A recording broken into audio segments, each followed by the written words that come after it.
玩转美国，快乐至上，欢迎收看完美主义，我是肖云。那么今天我们要去的地方呢，有那么一点点毛骨悚然，就是死亡博物馆。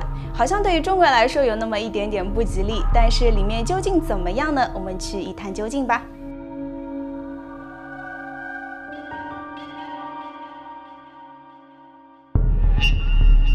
Before I came here, I thought this place would be a little bit like scary and horrifying. You were expecting someone to jump out with a chainsaw to grab your ankle, and it's not. It's not scary at all. Right. Yeah. So here, the collections are all related to death. Correct. Where do you get all these collections? Well, the collections come from many different sources. We've been around 20 years as a business. We just celebrated our 20-year anniversary on June 1st, and over 20 years of time, our reputation precedes us. We get contacted quite a bit from private collectors, people who maybe ran a funeral home or a mortuary, maybe the family was in a business, and people say, oh, the Museum of Death might be interested in this item, object, or collection, and we get a phone call or we get an email.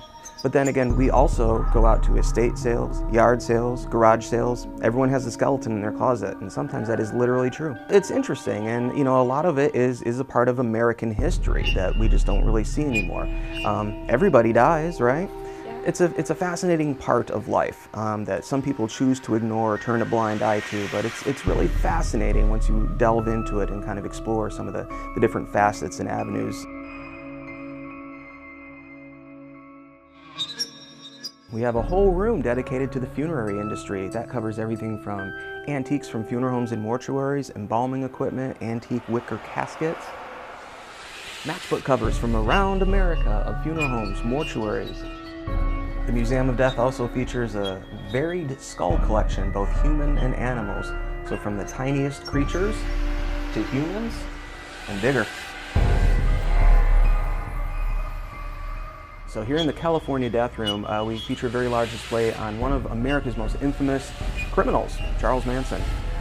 There have been a plethora of books written about him. His fascination still to this day gets many people. People are very fascinated by Charles Manson, and as part of our display we have one of his guitars, his blanket, photos from the trial. Most visitors, after coming through the Museum of Death, aren't really scared. I would almost say that the Museum of Death is like a roller coaster. When you come in, you're not quite sure what to expect, and you might be a little afraid and go, oh boy, oh boy. But once you go through the museum and experience everything, on the way out you say, you know what, it wasn't that bad, and it was really fascinating. So I have great conversations with people on the way out about what they've seen, what they've encountered, how they feel, and that's yet another unique aspect of the job.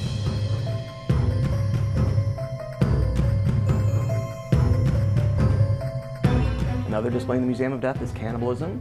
So we have actual shrunken heads, cannibalism tools, and skulls. And then also we feature stories of Hollywood tragedies, some well-known, some not well-known. It's a very life-affirming experience being here.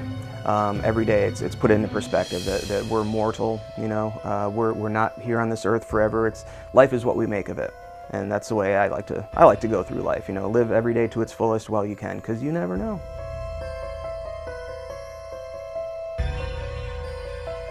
在这座博物馆中呢，可能参观者时不时的会产生一种恐惧感，所以胆小者还是慎入。好了，本期完美主义就是这样，我是肖云，我们下周再见，拜拜。